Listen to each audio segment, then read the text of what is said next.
Hi students, now we are going to see artificial methods. The previous video la natural method பத்தி நம்ம discuss பண்ணியிருந்தோம். Now we are going to see artificial method. This artificial method can be classified into two types. One conventional method and another one modern methods. So conventional method அப்படின்னா பாரம்பரியமான முறையில் பிளான்ட்டை எப்படி make பண்ணுறாங்க அதுதான் வந்து conventional method. Modern method nowadays technology எப்படி induce ஆகுதோ ஸோ அதை பேஸ் பண்ணி தான் இந்த மாடர்ன் மெத்தடை டெவலப் பண்ணியிருக்காங்க. So some of the artificial propagation methods have been used by man for long time and are called conventional methods. So இப்போ வந்து artificial propagation. So artificial propagation அப்படின்னா ஸோ இப்போ இந்த ப்ரொபகேஷன் முன்னாடி பார்த்துருப்போம். ஸோ இப்போ வந்து என்னென்ன பார்ட் வந்து ரீப்ரொடக்ஷனுக்கு யூஸ் ஆகுதோ ஸோ அதுதான் அது ப்ரொபகேட்டிவ். ஸோ இப்போ அந்த ப்ரொபகேஷன் மெத்தடை தான் நிறைய வந்து அதிக நாள் வந்து நம்ம ஹியூமன் பீயிங் வந்து யூஸ் பண்ணியிருக்காங்க. ரொம்ப லாங் டைமில் முன்னாடி இருந்து அதிகமாக அந்த மெத்தடை தான் யூஸ் பண்ணியிருக்காங்க. அதுதான் அந்த conventional method. Next nowadays technology is being used for propagation to produce large number of plants in a short period of time. ஒரு நிறைய பிளான்ட்டை கொஞ்ச காலத்திலேயே என்ன பண்ண முடியும்னா நிறைய பிளான்ட்டை உருவாக்க முடியும். அது வந்து டெக்னாலஜி யூஸ் பண்ணி தான் உருவாக்குறாங்க. ஸோ அதுதான் அது nowadays technology is being used for propagation. So இப்போ வந்து டெக்னாலஜி யூஸ் பண்ணி டெவலப் பண்ணுற பிளான்ட் தான் என்னது அப்படின்னா இந்த மாடர்ன் மெத்தட்ஸ். ஸோ இதுதான் modern methods. So next there are three type of conventional methods. One grafting and another one cutting and another layering. So grafting அப்படின்னா ஒட்டுதல், கட்டிங் அப்படின்னா போத்துன்னு சொல்லுவாங்க. போத்து அப்படின்னா ஸோ அதை கட் பண்ணி அப்படியே எடுத்து வைக்கிறது. லேயரிங் அப்படின்னா பதியம் போடுறது. ஸோ இப்போ இந்த லேயரிங் அப்படின்னா பதியம் போடுறது. ஸோ இப்போ இதை தான் நம்ம டிஸ்கஸ் பண்ண போகிறோம். So first one now we are going to see grafting. In these parts of two different plant are joined so that they continue to grow as one plant. ரெண்டு வேற பிளான்ட்டை எடுத்து ஒன்னா ஜாயின் பண்ணி ஒரு பிளான்ட்டா குரோ பண்றதா இந்த கிராஃப்டிங். ஸோ அப்போ ஒட்டுறது வேற ஒரு ரெண்டு பிளான்ட் இருக்கு அப்படின்னா ரெண்டு பிளான்ட்டையும் சேர்த்து ஒட்டி ஒரு பிளான்ட்டா வந்து மேக் பண்றதா. அது எதனுடைய கேரக்டர் நம்மளுக்கு தேவையோ அதை பேஸ் பண்ணி தான் இதை குரோ பண்ண போறோம். ஸோ அதான் வந்து என்னதுன்னா grafting. The plant which is in contact with the soil so is called a stalk. இதுல very important word stalk and zone. இந்த ஸ்டாக்கும் ஜியோன் என்ன அப்படின்னா இந்த ஸ்டாக் வந்து இந்த plant contact with soil. So அப்போ நம்ம எதை ஒட்டுறோமோ ஒட்டக்கூடிய பிளான்ட் அப்படின்றது ஜியோன். ஸோ வந்து பிளான்ட் யூஸ்டு ஃபார் கிராஃப்டிங். எந்த பிளான்ட்டுக்கு நம்ம தேவையோ அந்த பிளான்ட்டை கிராஃப்ட் பண்ணுற பிளான்ட்டுக்கு பேர் தான் என்னது ஜியோன். அதே சாயில் கூட காண்டாக்ட் ஆகக்கூடிய பிளான்ட் என்னது அப்படின்னா ஸ்டாக். ஸோ சாயில் கூட காண்டாக்ட் ஆகிற பிளான்ட் நம்மளுக்கு தேவையாது. நம்ம என்ன பார்ட்டை ஒட்டுறோமோ அதுதான் நம்மளுக்கு இம்பார்ட்டன்ட். ஸோ அப்போ அதுதான் ஜியோன். ஸோ ஸ்டாக் அப்படின்னா contact with soil, the plant contact with soil. Scion அப்படின்னா plant used for the grafting.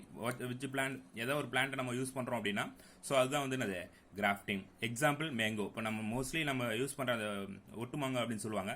So அப்போ அது எல்லாமே என்னது அப்படின்னா இந்த கிராஃப்டிங் மெத்தட் தான் யூஸ் பண்ணுறோம். So there are a different type of grafting based on the method of uniting the zone and the stalk. So இப்போ இந்த கிராஃப்டிங்கே நிறைய டைப்பில் பிரிச்சிருக்காங்க. அதை எதை பேஸ் பண்ணி அப்படின்னா இந்த சியோனையும் ஸ்டாக்கையும் எப்படி ஜாயின் பண்ணுறாங்க அது யூனிட்டிங் த சியோன் அண்ட் ஸ்டாக். ஸோ இதை எப்படி ஜாயின் பண்ணுறாங்க அப்படின்ற பேஸ் பண்ணி தான் அந்த டிஃப்ரெண்ட் டைப் ஆஃப் கிராஃப்டிங்கை பிரிச்சிருக்காங்க. தேர் ஆர் பட் கிராஃப்டிங் அதாவது மொட்டு ஒட்டுதல் அப்படின்னு சொல்லுவாங்க. அப்ரோச் கிராஃப்டிங் அது அணுகுமுறை அப்படின்னு சொல்லுவாங்க. டங் கிராஃப்டிங் அது நா ஒட்டுதல் அப்படின்வாங்க. Ground grafting. ஸோ அந்த கிரவுண்ட் கிராஃப்டிங்னா நுனி ஒட்டுதல். Veg grafting. வெஜ் அப்படின்னா ஆப்பு விதத்தில் பிளான்ட்டை செதுக்கி அதில் ஒட்டி எடுக்கிறது. ஸோ அது wedge grafting. There are bud grafting, approach grafting, tongue grafting, ground grafting and wedge grafting. So இப்போ now detail discuss about bud grafting. So bud grafting அப்படின்றது so T shaped incision made in the stock and bark is lifted. So இப்போ இது stock, இது scion. So scion அப்படின்றது there is no contact with soil. So அப்போ நம்ம என்ன grafting பண்ணுற என்ன பிளான்ட் தேவையோ அந்த பிளான்ட் தான் ஜியோன் சொல்லுவோம். ஸோ இப்போ எதை யூஸ் பண்ணிக்கிறோம் அப்படின்னா ஸ்டாக் யூஸ் பண்ணிப்போம். ஸோ அப்போ அந்த ஸ்டாக் வந்து காண்டாக்ட் வித் சாயில். இந்த பிளான்ட் வந்து காண்டாக்ட் சாயில் கூட காண்டாக்டில் இருக்கு. ஸோ அப்போ அந்த டி ஷேப்டு இன்சிஷன்ஸ் அப்போ அந்த பிளான்ட்ல டி ஷேப்ல என்ன பண்ணும் அப்படின்னா கீரி அதோடைய பார்க்கை வந்து லிஃப்ட் பண்ணணும், எடுத்துணும், வெளியில் எடுத்துணும். அந்த பார்க்கை எடுத்துட்டு ஸோ டி ஷேப்பில் ஒரு கேவிட்டி மாரி ஃபார்ம் பண்ணிடணும். ஸோ அப்போ அந்த கேவிட்டி ஃபார்ம் பண்ண உடனே இந்த Zion but with little wood. இது சியோன் பட், இதுதான் பட்டு. ஸோ அந்த ஜியோன் பட் அப்படின்றது லிட்டில் உட், கொஞ்சோட உட்டோட அந்த பட்டை கட் பண்ணியிருக்கும். ஸோ அப்போ அந்த உட்டோட அந்த பட்டை கட் பண்ணி, ஸோ அப்போ இந்த பட்டை தான் எடுத்து இந்த டி ஷேப் நம்ம இன்சிஸ் பண்ணியிருக்கோம்ல, கீரி எடுத்துருக்கோம்ல அதனுடைய பட்டையை, ஸோ அப்போ அதை எடுத்து வச்சு பேண்டேஜ் வச்சு நல்லா டைப் பண்ணணும். ஸோ இப்போ இதான் என்னது அப்படின்னா bud grafting. Next one approach grafting. இந்த approach grafting, this method both scion and stock is rooted. So ரெண்டுமே, இது வந்து ஜியோனு, இது சியோனு, இது ஸ்டாக். இது ஃபார் எக்ஸாம்பிள் ஒரு மேங்கோ ட்ரீன்னு வச்சுங்களேன். மேங்கோ ட்ரீனா சம் சீட், இப்போ ஃபார் எக்ஸாம்பிள் ஒட்டு மாங்காய் அப்படின்னா நிறைய ப்ரொடியூஸ் ஆகும், சீட் ப்ரொடியூஸ் ஆகும். ஆனால் அந்த சீட்ஸ் எல்லாமே டேமேஜாக இருக்கும். So cannot germinate. ஸோ அந்த டைமில் என்ன பண்ணுவோம், அந்த பிளான் நம்மளுக்கு தேவை அப்படின்னா அதனுடைய பிரான்ச்சஸை கட் பண்ணி எடுத்து, ஸோ ஒட்டி அதனுடைய கிராஃப்டிங் மெத்தடில் யூஸ் பண்ணி அந்த பிரான்ச்சஸ் மூலமா அந்த பிளான்ட்டை நிறைய மேக் பண்ணலாம். ஸோ இப்போ இது லார்ஜ் ட்ரீயாக இருந்தாலும் என்னது அப்படின்னா ஜியோனு, இது ஸ்மால் பாட் பிளான்ட், ஒரு தொட்டி தாவரம், அதுதான் அது ஸ்டாக். ஸோ இப்போ இதுதான் நம்ம வந்து கான்டாக்ட் சாயில் கூட எப்பயுமே இருக்க போது, இது கான்டாக்ட் சாயில் கூட தான். இப்போ ரெண்டுமே ரூட்டட் தான், both scion and stock are rooted. So ரெண்டுமே சாயில் கூட கான்டாக்டாக தான் இருக்கு. ஸோ அப்போ நம்ம கட் பண்ணி எடுத்த பிறகு ஏதாவது ஒன்று தான் கான்டாக்டாக இருக்க போகுது. ஸோ அப்போ அதுதான் வந்து ஸ்டாக். இப்போ பாட் பிளான்ட் தான் என்னது, தொட்டி தாவரம் தான் வந்து ஸ்டாக்கு. ஒட்டக்கூடிய அந்த கிராஃப்டிங் பிளான்ட்டுக்கு என்னது அப்படின்னா ஜியோனு. ஸோ அப்போ அந்த ரெண்டுமே ரூட்டரில் இருக்கு. ஸோ அந்த stock grown in a pot and brought close to the scion. So அப்போ வந்து என்ன பண்ணோம் அப்படின்னா இந்த ஸ்டாக் வந்து பாட்டில் க்ரோ பண்ணுறோம், அந்த க்ரோ பண்ண பிரான்ச்சஸ் வந்து இந்த ஜியோனு கூட வெரி க்ளோஸாக பக்கத்தில் கொண்டு வரும். அதோடைய பிளான்ட்டையும் இந்த பிளான்ட்டையும் பக்கத்தில் கொண்டு வந்து, ஸோ சேம் திக்னஸ் இந்த scion as well as stock. இதனுடைய பிரான்ச்சஸும் இந்த ஜியோனுடைய பிரான்ச்சஸும் ஸ்டாக்னுடைய பிரான்ச்சஸும் ஒரே சேம் திக்னஸாக வர வரைக்கும் ஸோ அந்த இடத்துல நம்ம க்ரோ பண்ணுறோம், அந்த பாட் பிளான்ட்டை க்ரோ பண்ணுறோம். அந்த க்ரோ பண்ண பிறகு ஸோ வந்து இந்த small slice at the cut from the both அந்த டிப் வித் பேண்டேஜ். ஸோ இப்போ இந்த ரெண்டுமே என்ன பண்ணுறோம் அப்படின்னா இதனுடைய இதுலேயும் அந்த ஸ்டாக்னுடைய பிரான்ச்சஸ்லையும் ஜியோனுடைய பிரான்ச்சஸையும் லைட் ஸ்மால் ஸ்லைஸ் எடுத்துரும், சும்மா ஒரு சீவிடுறோம். ரெண்டையும் சீவி எடுத்துட்டு ஸோ ரெண்டையும் சேர்த்து வச்சு நல்லா பேண்டேஜ் வச்சு கட் பண்ணிடுறோம். பேண்டேஜ் வச்சு நல்லா ஒட்டி நல்லா டைப் பண்ணிடுறோம். ஆஃப்டர் 1 to 4 week, ஸோ ஒரு 1 to 4 வீக்கில் tip of the stock and base of the scion are removed. எதை பண்ணுறோம் அப்படின்னா tip of the stock. So இப்போ இது வந்து ஸ்டாக் நம்ம சொல்லியிருக்கோம், இது ஸ்டாக்கு. இதனுடைய டிப்பை என்ன பண்ணுறோம் அப்படின்னா இது வந்து எடுத்து ரிமூவ் பண்ணிடுறோம். ஸ்டாக்னுடைய டிப்பை வந்து ரிமூவ் பண்ணிடுறோம். இதுதான் ஸ்டாக்கு. இந்த ஸ்டாக்குடைய டிப்பை ரிமூவ் பண்ணிடுறோம். அதுக்கடுத்து என்ன பண்ணுறோம், இந்த ஜியோனுடைய பேஸ் வந்து ரிமூவ் பண்ணுறோம். ஸோ இதுதான் வந்து இதனுடைய பிரான்ச்சஸில் இது பேஸு. ஸோ இப்போ இந்த பேஸை ரிமூவ் பண்ணுறதால ஸோ அப்போ இந்த பேஸையும் இந்த ஸ்டாக்கையும் ரிமூவ் பண்ணிடுறோம். அப்போ ஒரு நியூ பிளான்ட் என்னது அப்படின்னா இதனுடைய பிரான்ச்சஸ் இங்கே இருக்குது. ஸோ இப்போ இதை வந்து ஜாயின் பண்ணியிருக்கோம். ஸோ இப்போ இந்த பாட் பிளான்ட்டில் இதிலிருந்து டெவலப் ஆகிடும். ஸோ அப்போ அதுதான் that is called approach grafting. இது அணுகுமுறை ஒட்டுதல் அப்படி சொல்லுவாங்க. இந்த மெத்தட் தான் மோஸ்ட்லி யூஸ்டு ஃபார் மேங்கோ ட்ரீஸில் நிறைய யூஸ் பண்ணுறது இந்த மெத்தட் தான். நிறைய not only mango, in all the most of the important product, food product, so vegetables, so அது மாதிரி யூஸ் பண்ணுறது எல்லாத்துக்குமே இந்த அப்ரோச் கிராஃப்டிங் தான். Next tongue grafting. So tongue grafting, the scion and stock having same thickness. ரெண்டுமே இப்போ வந்து for example ஜியோனும் ஸ்டாக்கும் ரெண்டுமே என்ன இருக்கணும் அப்படின்னா சேம் திக்னஸில் இருக்கணும். And cut obliquely, and the zion is fit in the stock and bound with tape. So tape.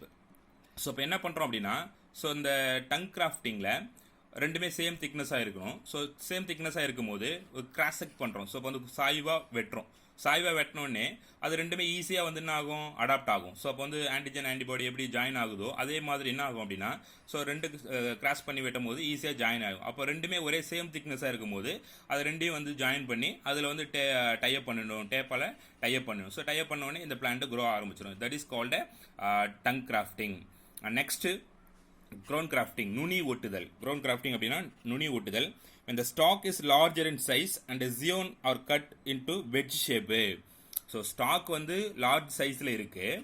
அந்த Zion வந்து ஒரு பட்டு எடுக்கிறோம் அப்படின்னா அந்த பட்டை எடுத்து ஒரு என்ன ஷேப்பில் அப்படின்னா ஆப்ளிக்லி அதை வந்து அது கட் பண்ணுறோம் அப்படின்னா ஒரு சாய்வாக கட் பண்ணி வச்சுருக்கோம். ஸோ சாய்வாக கட் பண்ணி வைக்கும் போது வெஜ் ஷேப் இன்செர்ட் இன் த ஸ்லிட்ஸ், ஒரு பள்ளமாக எடுத்துறோம். ஸோ அந்த ஸ்டாக்கில் கொஞ்சமாக ஒரு பள்ளம் எடுத்துடுறோம். ஸோ இப்போ வந்து அந்த பள்ளம் எடுத்த பிறகு அதோடைய ஜியோன் எடுத்து அந்த இடத்துல வச்சு சியோன் அதே மாதிரி ஷேப் கட் பண்ணி எடுத்து நம்ம எந்த கிராஃப்டிங் யூஸ் பண்ணுறோமோ, எந்த பிளான்ட்டை கிராஃப்டிங்காக யூஸ் பண்ணுறோமோ அதை எடுத்து இந்த இடத்துல வச்சு ஸோ அப்போ அதை வந்து டைப் பண்ணும், பேண்டேஜால் டைப் பண்ணும். ஸோ அதுதான் தட் இஸ் கால்டு. அது வந்து அதுக்கப்புறம் அந்த பிளான்ட் வந்து டெவலப் ஆகிடும். ஸோ அது வந்து க்ரோன் கிராஃப்டிங், நுனி ஒட்டுறதல் அப்படின்னு சொல்கிறோம். ஸோ அதை எடுத்து நுனி எடுத்து இதில் வச்சு இந்த பிளான்ட்டு கூட ஒட்டி வச்சிடறோம். ஸோ அப்போ அது வந்து டெவலப் ஆகிடும். ஸோ அதுதான் என்னதுன்னா crown grafting. Next last one, wedge crafting. This method slit is made in the stalk or but bark is cut. So வந்து இது என்ன பண்ணணும், ஆப் ஷேப்பில், ஸோ இப்போ அந்த ஆப்பு சொல்லுவாங்கள்ல அது மாதிரி என்ன பண்ணோம் அப்படின்னா ஒரு ஸ்டாக்கில் அந்த ஷேப்பில் வந்து என்ன பண்ணுறோம், பிளான்ட்டை கட் பண்ணி எடுத்துடுறோம். ஸோ இப்போ வந்து ஜியோன் பிளான்ட்டையும் அந்த ஷேப்பில் நம்ம கொண்டு வரோம், அதனுடைய பாட்டமை அது அதனுடைய ஷேப்பில் கொண்டு வரோம். ரெண்டையும் வந்து அதில் இன்செர்ட் பண்ண ஆப்பில் வந்து பொறுத்துற மாதிரி அதை இன்செர்ட் பண்ணி ஸோ அதில் வந்து டேப் வந்து டைப் பண்ணி டெவலப் பண்ண ஆரம்பிச்சிடலாம் அந்த plant. That is called wedge grafting. Wedge grafting அப்படின்னா ஆப்பு வடிவம். ஸோ இப்போ வந்து ஒரு பிளான்ட் எடுத்து ஆப்பு வடிவத்தில் ஒரு ஷார்ப்பாக வந்து கட் பண்ணி அதே மாதிரி ஸ்டாக் உடைய பிளான்ட்லையும் அதே ஆப் ஷேப்பை கட் பண்ணி எடுத்து ரெண்டையும் சேர்த்து வச்சு ஜாயின் பண்ணிட்டோம் அப்படின்னா அது டெவலப் ஆகிடும். That is called wedge grafting. So இப்போ வந்து ரெண்டுமே என்னன்னா இந்த அதோடைய கேம்பியல் டிஷ்யூ ஜாயின் பண்ணுற மாதிரி அதை கட் பண்ணணும். ஸோ கேம்பியல் டிஷ்யூ தான் easily to attach to the plant.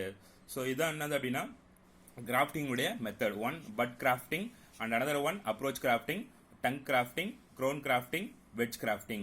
So இப்போ இந்த மெத்தடில் scion and stock very important. Scion அப்படின்னா plant cannot with the soil. So இப்போ சாயில் இல்லாமல் நம்ம என்ன what are the plants used for grafting, that is called a Zion. நம்ம எந்தெந்த பிளான்ட் தேவையோ அந்த பிளான்ட்டை நம்ம கிராஃப்ட் பண்ண போகிறோமோ அதுதான் அது Zion.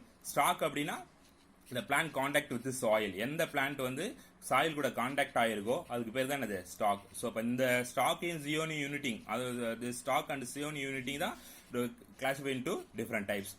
But grafting, approach grafting, tongue grafting, crown grafting and wedge grafting.